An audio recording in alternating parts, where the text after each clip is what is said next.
In 2010, Maxine was suffering from stress incontinence, and after seeing a urogynaecologist, she was referred for surgery where mesh tape was inserted. I haven't been able to work, I haven't been able to go out and socialise. I've got a young grandson, so I haven't had much patience, bless him. It's not his fault, but I've been a bit, not very patient, and I've been aware of that. I didn't know it was mesh.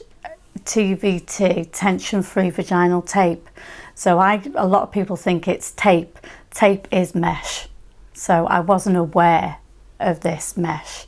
A lot of the surgeons today will say it's tape. But like I say, tape is mesh. After researching her problems online, Maxine came across the Sling the Mesh campaign, run by journalist and fellow sufferer Kath Sansom. It's just been total life-changing and horrendous, and I didn't realise I was one of thousands suffering with this mesh. I thought it was only me. With the backing of her AM Carl Sargent and MP Owen Smith, Maxine was one of around 100 women who went down to Westminster to call for a public inquiry.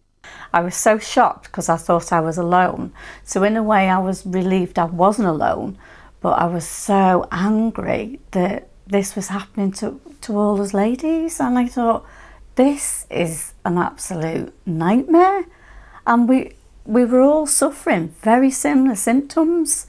So it was like, this is barbaric. It's absolutely barbaric. Everybody's suffering similar symptoms, and thousands all over the world. So that's when I started looking into it, and then I joined Kath Sampson's Sling the Mesh campaign. Maxine is having surgery to remove the mesh, performed by Sahir Al-Neil, a consultant in urogynecology who performs 20 to 30 removals a month.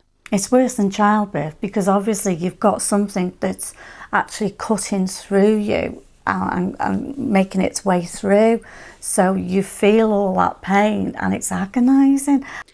After a campaign in Scotland, the procedure was suspended in 2014 but reinstated in 2017 following a controversial report.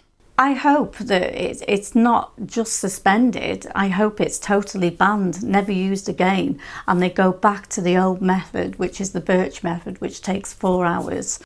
The traditional operation for these conditions takes 3 to 4 hours, whereas TVT takes 15 to 20 minutes. Maxine wants to share her story in a bid to make other women aware and to stop the procedure being carried out.